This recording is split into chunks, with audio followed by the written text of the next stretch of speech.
नमस्कार दोस्तों, Ambala breaking news में आपका स्वागत है। कोरोना महामारी के दौर में जब पूरा विश्व लॉकडाउन हो गया था, उसके बाद अब धीरे धीरे इंडस्ट्री ने भी रफ्तार पकड़ी है और आम जनजीवन जो है वो भी धीरे धीरे पटरी पर लौटने लगा है। और इसी के साथ जो लोग विदेश जाकर पढ़ाई करना चाहते हैं और विदेश में अपना भविष्य देखते हैं, उनके लिए भी अवसर जो है वो दोबारा खुलने लगे हैं।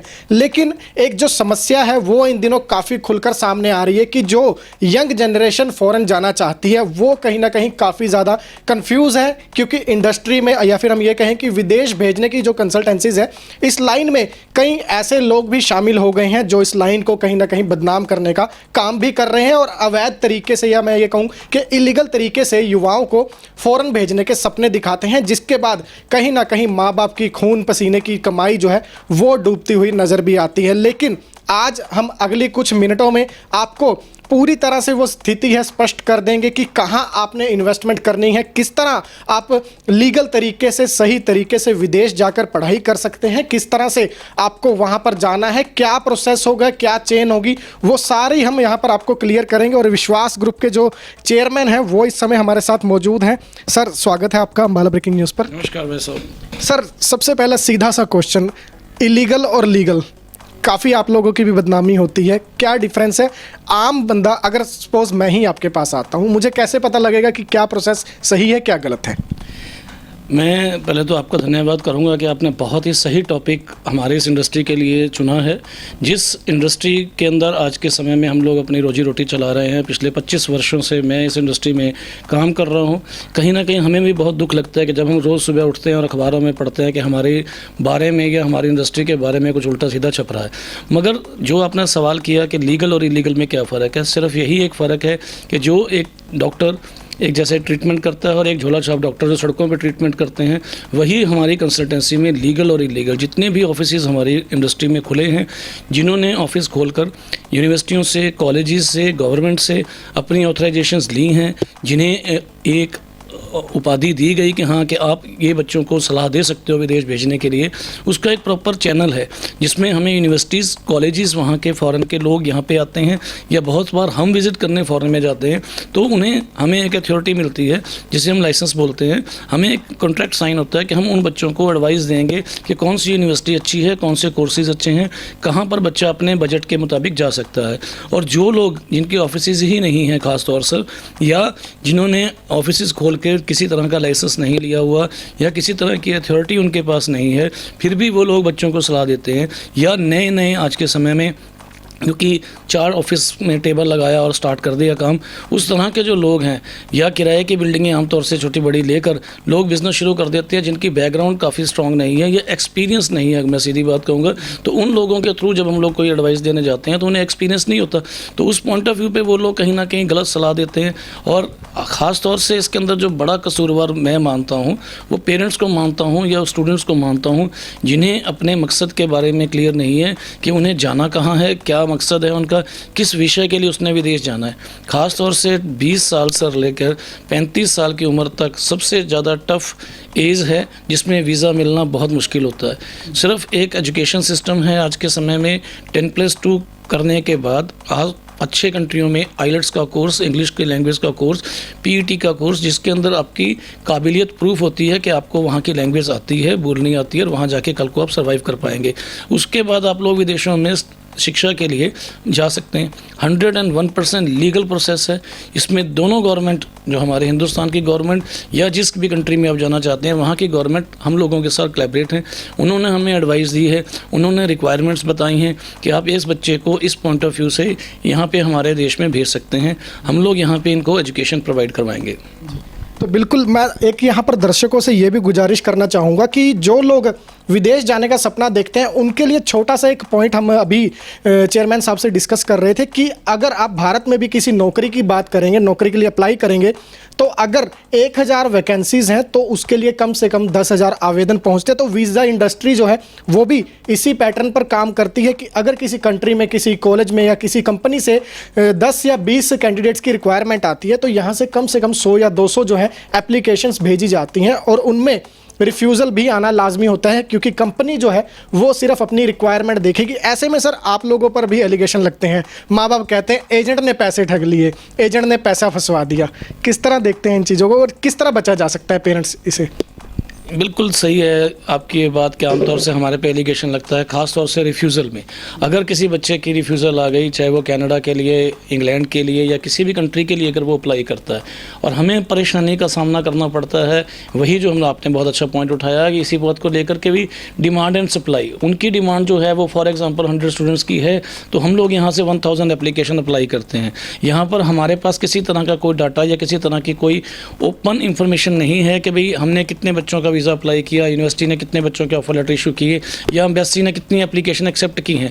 बट जो वीज़ा सिस्टम है, एजुकेशन सिस्टम, उसके अंदर एक कोटा सिस्टम तो ऑटोमेटिकली है, क्योंकि कोई भी यूनिवर्सिटी कॉलेज अगर बच्चों को एडमिशन दे रही है तो उसके पास एक लिमिटेड सीट्स हैं, मगर एप्लीकेशन की लिमिटेड सीट्स नहीं है, क्योंकि वो सिलेक्टेड करते हैं कि कौन सा बच्चा उनके लिए ज़्यादा सूटेबल है, जिसके अच्छे मार्क्स हैं, जिसकी अच्छी स्मार्टनेस है, जिसका इंटरव्यू भी बहुत से कंट्रीज़ में आज की डेट में होता है, उसके बाद वो उसको सिलेक्ट करते हैं।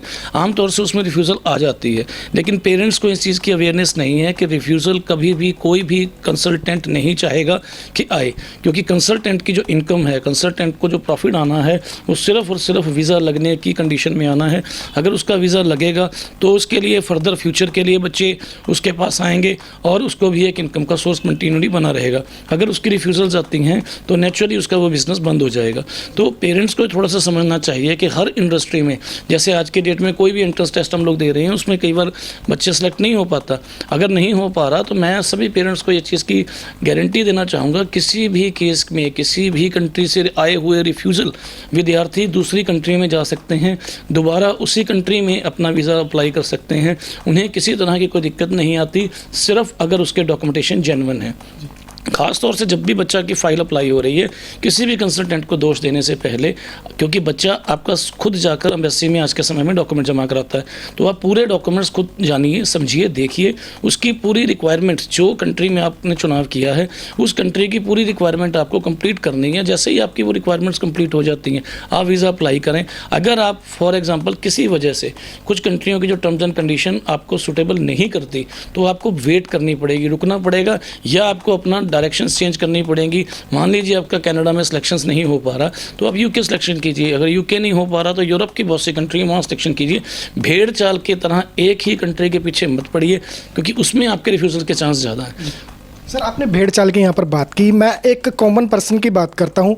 एक कैंडिडेट आपके पास आया, उसने आपको डॉक्यूमेंट्स दिए, बताया कि मैंने कनाडा, न्यूजीलैंड या कहीं भी जाना है, उसके लिए कंसल्टेंट भी आप हैं, वीज़ा अथॉरिटी भी आप हैं, एम्बेसी भी आप हैं, तो क्या चेन रहती है? मैं चाहूँगा कि आप लोगों को ये खुद समझाइए, क्योंकि आप इंडस्ट्री में पिछले 25 से 30 सालों से हैं। धन्यवाद बड़े भाई की तरह से आपको मैं समझाना चाहूँगा कि वाकई ही हम लोग वीज़ा ऑफिसर नहीं हैं। जो लोग भी कहते हैं कि हम 100% वीज़ा लगा देंगे या हम वीज़ा लगा सकते हैं, मैं उन लोगों के अगेंस्ट हूँ, उन लोगों के ख़िलाफ़ हूँ।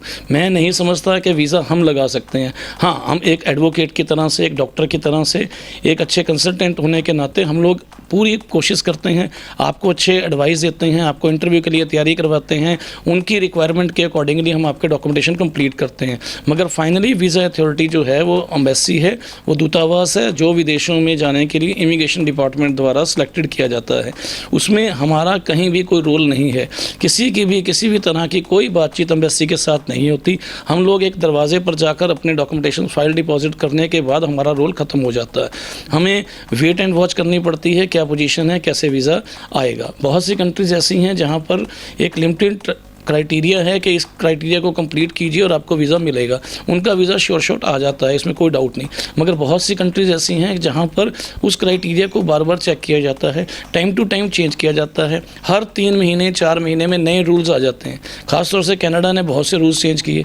अगर हम पुरानी बातें करेंगे तो विदाउट आइलेट्स भी एप्लीकेशन एक्सेप्ट होती थी, फिर धीरे धीरे आइलेट्स का एग्ज़ाम कंपलसरी हो गया। उसके अंदर भी उन्होंने एक डिफरेंट कॉलेज कैटेगरी बना दी, यूनिवर्सिटी डिफरेंट बना दिए कि ये अगर कॉलेज यूनिवर्सिटी आपका बच्चा लेंगे तो उन्हें कम से कम 6 बैंड चाहिए, इसके कम वाला एक्सेप्ट नहीं होगा। उन्होंने अलग अलग तरह से कई बार अपनी अपनी रिक्वायरमेंट्स के अकॉर्डिंगली कंट्री रूल्स चेंज करती रहती है।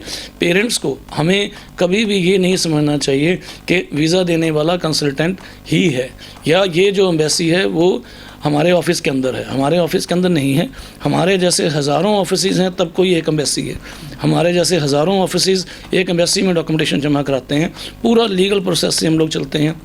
फ़ीस बच्चों की लीगल ट्रांसफ़र होती है, आपकी फ़ॉरेन में जाती है। अगर किसी वजह से आपका वीज़ा नहीं आता तो आपकी फ़ीस वहाँ से पूरी की पूरी वापस आती है। उसमें कुछ रिस्क ज़रूर होता है क्योंकि ये फ़ॉरेन की करेंसी है, इसमें फ्लक्चुएशन है। आज अगर कोई आपका डॉलर या यूरो या आपकी पाउंड की जो वैल्यू है वो हो सकता है 100 रुपया है, कल हो सकता है वो 102 हो जाए या 98 रुपीज़ हो जाए। तो उसके अंदर आप लोगों को ये चीज़ देखनी पड़ेगी कि 1 रुपया या 2 रुपये का नुकसान अगर पर डॉलर हमें झेलना पड़ सकता है, या बैंक चार्जेस हैं, या एम्बेसी की फ़ीस है, या हमारा मेडिकल का एक्सपेंस है, वो एक्सपेंडिचर आएगा।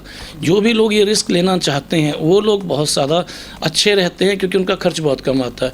आमतौर से आपने जैसे बताया कि पेरेंट्स आके हमें ये बात बताते हैं या हमें कहते हैं कि इनकी वजह से हमारा वीज़ा नहीं आया या ऐसा हुआ वैसा हुआ, वो आमतौर से ये चाहते हैं कि वे रिस्क ना लिया जाए। वो लोग हमारे कंसल्टेंट इंडस्ट्री में आकर हमारे खास तौर से लोगों को आके इस पॉइंट ऑफ व्यू पे कहीं ना कहीं मजबूर करते हैं कि वो इनके साथ बिज़नेस सेटलमेंट कर लें, एक एग्रीमेंट कॉन्ट्रैक्ट कर लें कि भाई इतने पैसे हम लोग आपको देंगे, इतने पैसे में हमारा बच्चा भेज दीजिए। वो यूरो डॉलर कॉलेज की फ़ीस या कॉलेज की फॉर्मेलिटीज़ के बीच में जाना नहीं चाहते।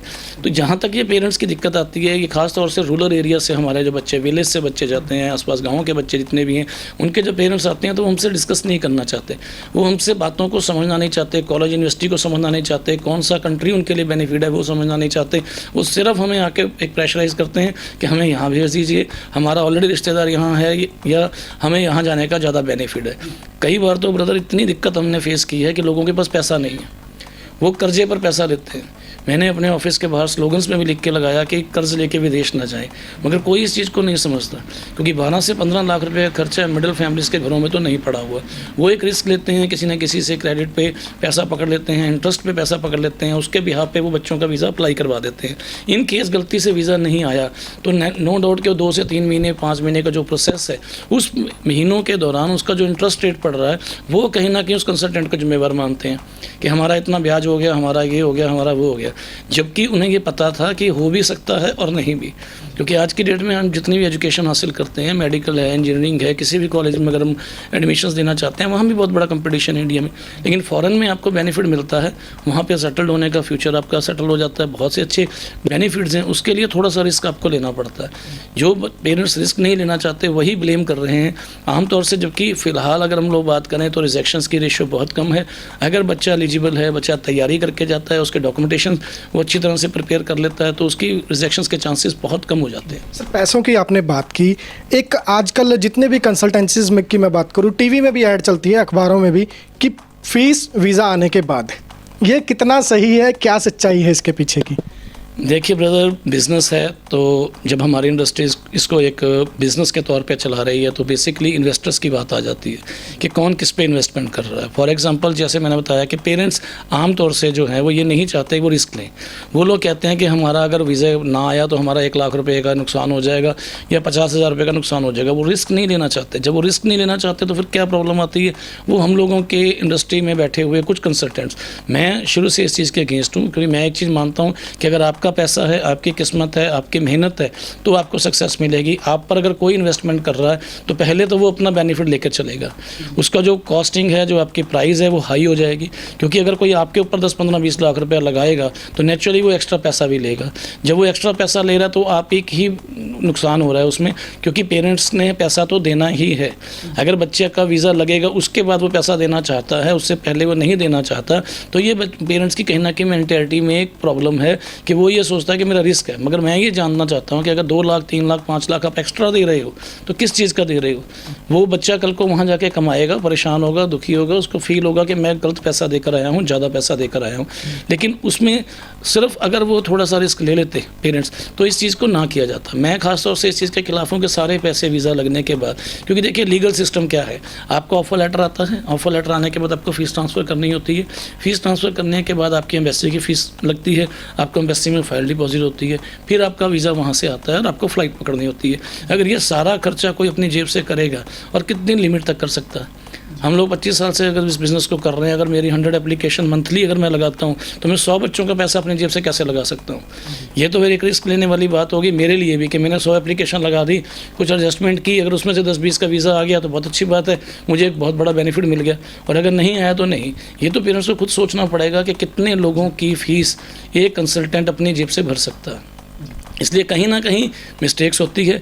ऐसे ख़ास तौर से बहुत से लोग हमारी इंडस्ट्री में आए हुए हैं जिन्होंने, मैं कहूँगा कि हमारी इंडस्ट्री को बदनाम किया है, कि मैं इन लोगों के ख़िलाफ़ हूँ। क्योंकि बेसिकली क्या होता है कि जब आप पैसा नहीं ले रहे हो, ठीक है, तो आप कहीं ना कहीं अपनी जेब से इन्वेस्टमेंट कर रहे हो, तो कितना पैसा इन्वेस्टमेंट करोगे ये आप पे डिपेंड करता है। उसके बाद अगर वीज़ा नहीं हुआ तो इसमें मैक्सिमम जो रेशियो सक्सेस नहीं होती, उनका वीज़ा नहीं लगता, वो रिफ्यूज़ल्स विद्यार्थियों की कोई सुनवाई नहीं होती उस केस में। वो कहते हैं कि हमने तो आपसे पैसा ही नहीं लिया, तो हम आपके रिफ्यूज़ल के लिए कोई ऐसी बड़ी बात नहीं, अगर आ गई तो आ गई। क्या डॉक्यूमेंटेशन वो लगा रहे हैं, क्या उनकी फाइलिंग है, क्या नहीं, वो पूरी जानकारी बच्चों को देते ही नहीं। जब बच्चों को पूरी जानकारी नहीं होगी कि कितने तरह से हमारी फ़ाइल लग रही है, ठीक है, तो वो कहीं ना कहीं उसके अंदर कोई मिस्टेक हो सकती है, डॉक्यूमेंटेशंस में कुछ गड़बड़ हो सकती है, किसी भी तरह की बच्चे के फ्यूचर के साथ खिलवाड़ है। तो मैं तो रिक्वेस्ट करूँगा कि पेरेंट्स को, कम बजट के कंट्री बहुत हैं आज के समय में, 2 लाख रुपये से लेकर आप 20 लाख रुपए तक का बजट है एजुकेशन का। एजुकेशन की इंडस्ट्री में अगर आप फ़ॉरेन जाना चाहते हैं, फ़ॉरेन जाके पढ़ना चाहते हैं, तो आपके पास सिंगापुर जैसे कंट्री हैं, आजकल थाईलैंड शुरू हुआ है, और वो ऐसे कंट्री हैं जहाँ पे आपको 2 लाख रुपये, 3 लाख रुपये, 5 लाख रुपये में भी 1 साल की फ़ीस भरी जा सकती है। आप कनाडा, ऑस्ट्रेलिया, न्यूजीलैंड की बात करते हैं, अगर आप बजट है, अफोर्डेबल पोजीशन पे आप हो, तो आप ज़रूर कीजिए। अगर आप अफोर्डेबल पे नहीं हो तो प्लीज़ बार बार रिक्वेस्ट है कि ना तो ऐसे झांसों में आएँ कि कोई आपके दम पर फ़ीस भरेगा, कल को आप कॉलेज पहुँचेंगे तो पता लगेगा फ़ीस डिपॉजिट नहीं है, या कल को और तरह की बहुत सी स्टोरीज हम लोग रोज़ अखबारों में पढ़ते हैं, फिर वो सामने आती है। लेकिन उसमें कहीं ना कहीं हमारे पेरेंट्स ही जिम्मेवार मैं मानता हूँ, क्योंकि उन्होंने लालच किया, उन्होंने अपने अच्छे सिस्टम को चेंज किया और इलीगल रास्ते को अपनाया, जिसकी वजह से उनको जाके दिक्कत आई। चलिए सर, ये अवेयरनेस की बात थी। अब लॉकडाउन ख़त्म हो चुका है, धीरे धीरे सब कुछ पटरी पर आ रहा है। अब क्या कुछ अपॉर्चुनिटीज़ हैं, अगर कोई +2 पास या जिन लोगों का मन है बाहर जाने का, स्टूडेंट्स का, क्या कुछ अपॉर्चुनिटीज़ हैं और प्रोसेस अब क्या रहने वाला है, क्या कुछ चेंजेस हुए हैं? देखिए, मैं सभी विद्यार्थियों से, ख़ास तौर से जो विदेश जाने की इच्छा रखते हैं, मैं सभी को इस बात की गारंटी देना चाहता हूं कि सबका फ्यूचर सेफ़ है। जिन बच्चों की एप्लीकेशन ऑलरेडी लगी हुई हैं उन सब के वीज़ा आएंगे, कोई ऐसी दिक्कत नहीं है। देरी ज़रूर हुई है, मगर हमारा जो सिस्टम लीगल होने की वजह से आज भी हम लोग उस मुकाम पर खड़े हैं कि किसी को कोई दिक्कत नहीं आएगी, सबका वीज़ा होगा और सब बच्चे फ़्लाइट्स पकड़ेंगे। हाँ, अभी टाइम लगेगा थोड़ा सा, जहाँ हमने इतना वक्त गुजार दिया, 6 महीने लगभग हमें हो चुके हैं इस इंडस्ट्री में। आज के समय में सिर्फ़ और सिर्फ यूके, इंग्लैंड कंट्री है जिसने बच्चों को ट्रैवल करना शुरू किया है। बच्चों के वीज़े आए हैं, बच्चे वहाँ पर गए हैं और बच्चों को वहाँ पे जाके स्टडी करने का मौका मिल रहा है। उसके अलावा हम बाकी कंट्रियों की बात करें, ऑस्ट्रेलिया की बात करें, तो उन्होंने ऑनलाइन एजुकेशन शुरू की है, वीज़ा दिया है बच्चों को, वैलिडिटी दी है वीज़ा की बहुत बड़ी, ताकि उस वैलिडिटी के दौरान वो फ़ौरन चला जाएगा। सर, यहाँ पे एक छोटा सा मेरा डाउट है। आपने कहा यूके ने अलाउ किया है ट्रैवल करने के लिए। अगर मैं आता हूँ आपके पास, या कोई भी बच्चा आता है, वो आपको फ़ाइल देता है, आपने उस बच्चे को बोल दिया कि आपका वीज़ा आ गया, तो पहली चीज़ उसके माइंड में ये आती है कि मैं फ़ौरन जाके पढ़ूंगा अब। लेकिन अभी जो कंडीशन है वो ये है कि आपको ऑनलाइन स्टडीज़ की जाएगी। किस तरह से बच्चों को समझाएंगे ये चीज़ आप? देखिए, यहाँ थोड़ी सी गड़बड़ है। अगर हम लोग इसको सही तरीके से समझाएं तो बच्चों को समझना होगा कि बच्चे किस लालच के लिए फ़ौरन जा रहे हैं। आपको शायद ये पता है कि बच्चे फ़ौरन में जाते हैं तो पैसा कमाने के लालच से जाते हैं। पेरेंट्स अगर इतनी बड़ी इन्वेस्टमेंट करता है तो उसकी रिवर्स की उम्मीद करता है कि उसको पैसा रिवर्स आएगा। ख़ास तौर से कनाडा, ऑस्ट्रेलिया, न्यूजीलैंड, ये जो कंट्रीज़ हैं, आज के समय में जो भी वीज़ा इशू हो रहा है उसकी ऑनलाइन क्लासेस शुरू की जा रही हैं। ऑनलाइन क्लासेस में आपको 1 सेमेस्टर की फ़ीस या 2 सेमेस्टर की फ़ीस भी हो सकता है फ्यूचर में देनी ही पड़ेगी, ताकि आपकी एजुकेशन साथ के साथ कंप्लीट होती जाए। जैसे ही वो एजुकेशन का टाइम पीरियड आपका कंप्लीट होगा तो फर्दर एजुकेशन आप, जैसे ही आपकी कंट्रियों के दरवाजे खुल जाएंगे तो आप पहुंचेंगे। जैसे अभी 31 जनवरी तक तकरीबन कनाडा बंद है, VFS सेंटर बंद है, वहाँ पर अभी किसी भी प्रकार की कोई फॉर्मेलिटीज़ नहीं हो रही जिसकी वजह से बच्चों की फ़्लाइट हो। ऑस्ट्रेलिया और न्यूजीलैंड का भी तकरीबन यही कंडीशन है कि अगले साल के अंदर ही बच्चे जा पाएंगे। लेकिन जो बच्चे अफोर्ड नहीं कर सकते, मेरी उनसे अनुरोध है, रिक्वेस्ट है कि वो किसी तरह से भी ऑनलाइन क्लासेस वगैरह ना ज्वाइन करें, क्योंकि उनकी फ़ीस डिटेक्शन हो जाएगी। और अगर उन्होंने कर्जे पर लेकर कोई ना कोई पैसा दिया है, कुछ है, तो उन्हें बेनिफिट फ्यूचर में तो बहुत है कि भी उन्हें वो 6 महीने का जो टाइम पीरियड उनका यहाँ पे बीत रहा है या 1 साल का टाइम पीरियड उनका जो यहाँ पे बीतेगा एजुकेशन का, वो फर्दर फ्यूचर में एजुकेशन में वो माइनस हो जाएगा, उन्हें बेनिफिट मिलेगा। मगर फाइनेंशियल लेवल पे उसके किसी तरह की कोई हेल्प फिलहाल नहीं हो पाएगी, क्योंकि आमतौर से जो बच्चे जाते हैं वो 20 आवर्स ए वीक के लिए जाते हैं। उन्हें जो 20 घंटे का वहाँ पे वर्क परमिट अलाउ होता है, जिसके अंदर वो बच्चे अपनी पॉकेट मनी के लिए पैसा कमाने के लिए उन कंट्रियों ने उन्हें अलाउ किया हुआ है कि वो बच्चा वहाँ पे पैसा कमा सकता है। मगर आम प्रॉब्लम कहाँ आती है कि अगर वो यहाँ पे बैठा है तो वो तो उसको बेनिफिट नहीं मिल रहा। अभी हमारी भी रिक्वेस्ट है ऑस्ट्रेलिया की यूनिवर्सिटी से, कॉलेजेस से, कनाडा से, सभी बाहर की कंट्रियों से अगर कोई मेरा इंटरव्यू सुन रहा हो या डायरेक्ट हमारे जितने भी रिप्रेजेंटेटिव्स हैं वो सुन रहे हो, तो वो यूनिवर्सिटी कॉलेजेस पे इस चीज़ का प्रेशर जरूर बनाएं कि अगर बच्चा ऑनलाइन क्लासेस ज्वाइन करता है तो उसे एक मैक्सिमम बेनिफिट दिया जाए, उसे स्कॉलरशिप अमाउंट दिया जाए, ताकि वो बच्चा कम पैसे के अंदर एजुकेशन हासिल कर सके, क्योंकि उसके पास इनकम का सोर्स अभी कोई नहीं है। इसलिए उसको कम से कम खर्च में ही विदेश की एजुकेशन हिंदुस्तान में ऑनलाइन पढ़नी चाहिए। अगर उसको पूरी की पूरी फीस देनी पड़ रही है, जो आज के सिनेरियो के अंदर है, अभी पूरी फीस देनी पड़ रही है, तो उसके कहीं ना कहीं हम जरूर एडवाइस करेंगे कि वो ना करे अगर वो अफोर्डेबल पोजीशन में नहीं है। अगर वो अफोर्डेबल पोजीशन में है तो उसको जरूर करना चाहिए। तो बिल्कुल इतना क्लियरली कोई हम ये कह सकते हैं कि कंसल्टेंट क्लियर आपको ना नहीं कहेगा, तो यहीं से आप सोच सकते हैं कि विश्वास इसी तरह से दिलवाया जाता है आने वाले कैंडिडेट्स को, क्योंकि भविष्य जो है उसके साथ कोई भी खिलवाड़ नहीं कर सकता और ना ही करना चाहिए। तो ये अभी आपने सुना कि ये सीधे आपको बता रहे हैं कि अगर आप लोग अफोर्ड नहीं कर सकते तो आप इस तरह का रिस्क मत उठाइए। सर, अब आपके अम्बाला की हम बात कर लेते हैं। क्लासेस किस तरह से आप लोग ले रहे हैं? आइल्स की क्लासेस शुरू हो गई हैं, पीटी वगैरह की, क्या कुछ उसमें गाइडलाइंस हैं सरकार की और किस तरह फॉलो कर रहे हैं? देखिए, अभी तक इस मामले में हम लोगों ने बहुत रिक्वेस्ट की है, हम तो गिड़गिड़ाए भी सरकार के सामने, इकट्ठे होकर भी गए, सबके भी किसी तरीके से हमारी इस इंडस्ट्री को थोड़ा सा सांस आने दिया जाए। क्योंकि अगर बाकी इंडस्ट्री की बात करेंगे तो कहीं ना कहीं उन्हें कुछ ना कुछ आवर्स की छूट मिली, मगर हमारी ये इंडस्ट्री ऐसी इंडस्ट्री है जिसके अंदर एक बहुत बड़ा बजट है। एक ऑफिस को चलाने का मतलब है लाखों रुपये का खर्च, क्योंकि बहुत बड़े एम्प्लॉयज़ सर्कल है जो हमारा इसमें काम करता है। उसके अलावा रेंट है, इलेक्ट्रिसिटी बिल हैं। हमारा अगर मार्च के अंदर ये लॉकडाउन हुआ था तो मार्च से लेके अभी तक किसी भी तरह की कोई भी इनकम नहीं है। हमारी एक छोटी सी इनकम हमें जो स्टार्ट होती है वो आइलेट्स कोचिंग सेंटरों से होती है। जितने भी कोचिंग सेंटर्स हैं वो ऑफिशियली अभी तक लीगली हम अगर कहें तो हमारे पास किसी तरह की कोई गाइडलाइन नहीं आई कि जिसके लिए हम लोग कहें कि हम सेंटर चला सकते हैं। मगर हमारे कुछ टीचर्स हैं, हमारे स्टाफ हैं जिन्होंने मेहनत की, जिन्होंने बच्चों को ऑनलाइन क्लासेस करवाई, जिन्होंने टेलीफोनिंग क्लासेस करवाई, जिन्हें इंटरव्यू प्रिपरेशन के लिए टेलीफोनिंग इंटरव्यू प्रिपरेशन तैयारी करवाई करी। अभी स्टार्टिंग हुआ है कि भी पिछले तकरीबन 1 वीक से हम कहें तो कुछ कंडीशंस लगाकर, मतलब कि एक क्राइटेरिया है कि भाई गैप कवर करके एक सोशल डिस्टेंसिंग का पालन करते हुए, मास्क का यूज़ करते हुए क्लासेस शुरू की गई हैं, ताकि 6 फीट का डिफरेंस रहे, ताकि आपस में बच्चा एक दूसरे के साथ बैठे, 1 या 2 या 4 बच्चे, 6 बच्चे एक क्लासरूम में बैठ सकें और क्लासरूम के साइज़ के अकॉर्डिंगली बच्चों को बिठाया जाए और उसके अकॉर्डिंगली बच्चों को एजुकेशन दी जाए। क्योंकि कहीं ना कहीं देखिए, इस कोचिंग के लिए हमें फ़ेस टू फेस बच्चे से मिलना ज़रूरी है, क्योंकि जब तक आइज़ कॉन्टैक्ट नहीं होगा, जब तक हम लोग उसकी फीलिंग्स को नहीं समझेंगे कि वो समझना चाहता है, लिखना, पढ़ना, बोलना, सुनना, इसी का टेस्ट जो है उसको आइलेट्स टेस्ट कहते हैं। इसके लिए उस बच्चे का हमारे सेंटर में आना ज़रूरी है, उसे समझना ज़रूरी है। बाकी बच्चों से भी मैं रिक्वेस्ट करूंगा, जितने भी बच्चे आज की डेट में फ़ॉरेन जाने का सपना देख रहे हैं वो जल्दी से जल्दी कोचिंग सेंटर्स ज्वाइन करें। और टाइम पीरियड कम है ये भी देख लें, क्योंकि क्लासेस कम टाइम पीरियड के लिए लगेंगी। अगर एक क्लास के अंदर 4 या 6 बच्चे अलाउ होंगे बैठने, तो नेचुरली आप समझ सकते हैं कि एक दिन के अंदर हम लोग 10 से 20 बच्चों से ज़्यादा नहीं पढ़ा सकते।